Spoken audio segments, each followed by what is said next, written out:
चलने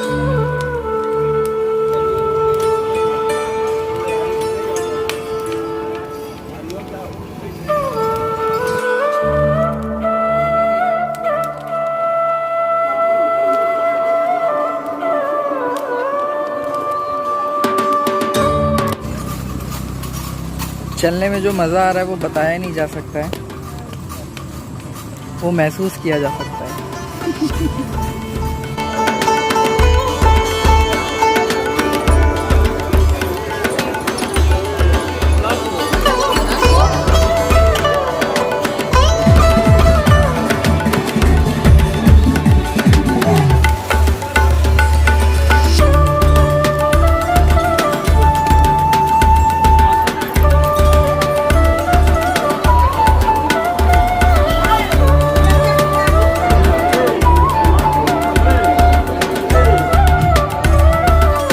हर हर महादेव।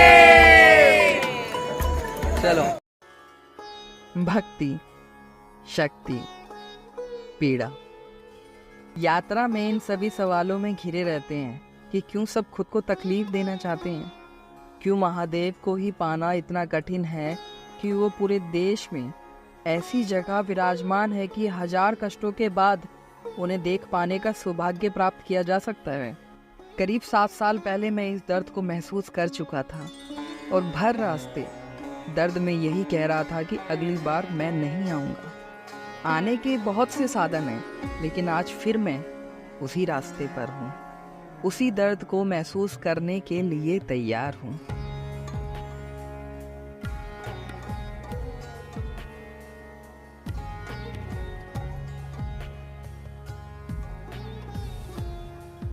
बरसों बाद मैं दंतमन से अपने दांतों को साफ कर रहा हूँ। हमसे हो भी नहीं रहा है, लेकिन मैं ट्राई कर रहा हूँ। और अजगैबीनाथ मंदिर के सामने बिल्कुल होटल में हम लोग रुके हुए हैं। बाहर के नज़ारे कुछ ऐसे हैं।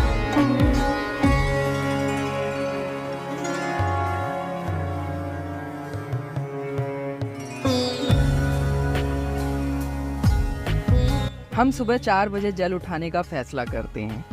परिवार के इतने सारे लोगों के साथ जल उठाने के बाद शुरुआती कुछ कदम बहुत ही जोश से लिए जा रहे थे, लेकिन पिछली बार का एक्सपीरियंस मुझे याद था। शुरुआती तेजी बाद की सजा, इसलिए हम मध्यम रफ्तार से चलेंगे। रास्ते में कई जगह रुकना, सबसे ढेर सारी बातें शुरू में। बहुत खूबसूरत है सब, इतनी थकान जो महसूस नहीं हो रही है। घर सुल्तानगंज से करीब 14 किलोमीटर है। सुबह का नाश्ता वहीं होना था। नहीं, घर पर नहीं, घर के ही पास, लेकिन कावड़िया पथ पर ही। फिर बोलबम के नारे के साथ चल पड़े हैं। मंजीत की तबीयत पहले रोज ही खराब हो जाती है। वो पहली बार बाबा धाम जा रहा है और घर के कुछ बच्चे भी। पहले दिन के दोपहर का पड़ाव का फैसला हम लोग तारापुर में रखते हैं। खाना पीना नहाना सब वहीं होगा। जो लोग नहीं गए उन्हें बता दूं, जब जब आप रुकेंगे जल आपके तन से दूर स्टैंड पर रखा जाता है। खाने में अगर आप मीठा खा रहे हैं तो सहूलियत है थोड़ी, और अगर नमक मिला कुछ खा रहे हैं तो तैयार हो जाइए दिन में 4 बार नहाने के लिए। एक तरफ से अच्छा भी है, गीले कपड़े में चलने से गर्मी कम लगती है, लेकिन नई नई जगह तकलीफों का पता लगने लग जाता है। दोपहर में खाना खाकर फिर से जल को जगाकर उससे माफी मांगकर हम यात्रा के लिए आगे बढ़ते हैं। अगला पड़ाव मन में लेकर नहीं चलना होता, ये बखूबी जान चुका था। फिर भी हम सब कुमारसा नदी पार करके रात बिताने का फैसला करते हैं। सब बहुत थक चुके हैं। पहले दिन के लिए लगभग 35 किलोमीटर काफी थे, लेकिन हम वो नहीं कर पाए। जिनके साथ जल उठाया था वो हमसे आगे थे और हमने रात होने से कुछ देर पहले रुकना चाहा, उनसे 2 किलोमीटर पीछे। हम यहाँ बैठकर गर्म पानी में अपने पांव सेकने का मन बनाते हैं, ये ना जानते हुए कि इससे तकलीफ और बढ़ने वाली थी। पानी में पाँव काफी देर तक रखने के बाद जैसे ही मैं खड़ा होता हूँ कि हमको अभी और 2 किलोमीटर जाना है, मैं नहीं चल पाता। मेरे पाँव में फोका हो चुका है और मेरी जिद पर सब उनसे 2 किलोमीटर पीछे रुकने का फैसला कर लेते हैं। हाँ हाँ, 2 किलोमीटर। सुनने में कमी साउंड कर रहा होगा, लेकिन कभी चलिएगा।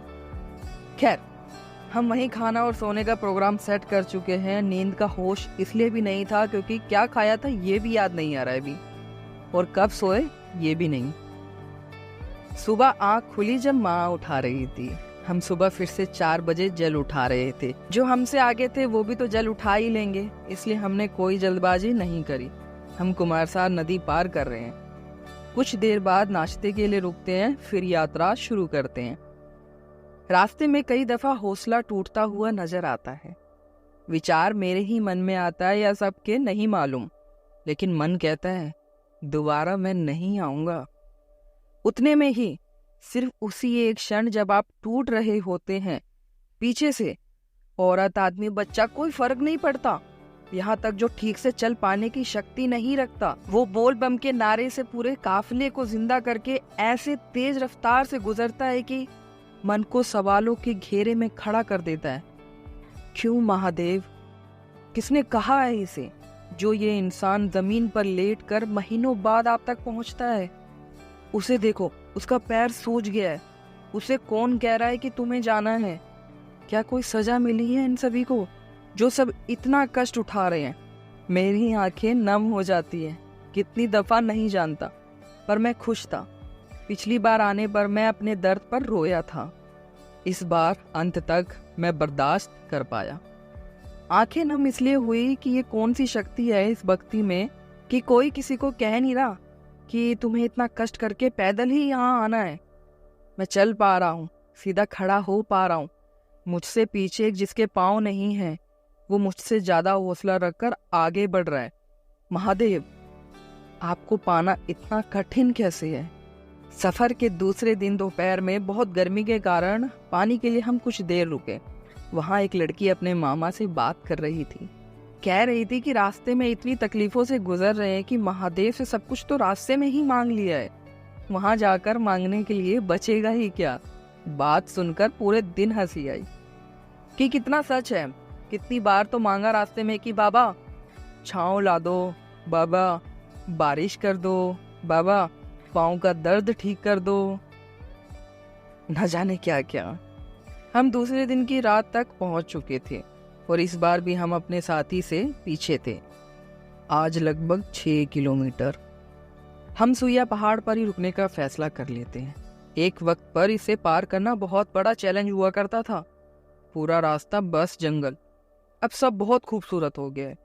हम तीसरे दिन जल उठाने में देर कर चुके थे और गर्मी के कारण ज्यादा नहीं चलकर दोपहर में आराम कर लेते हैं।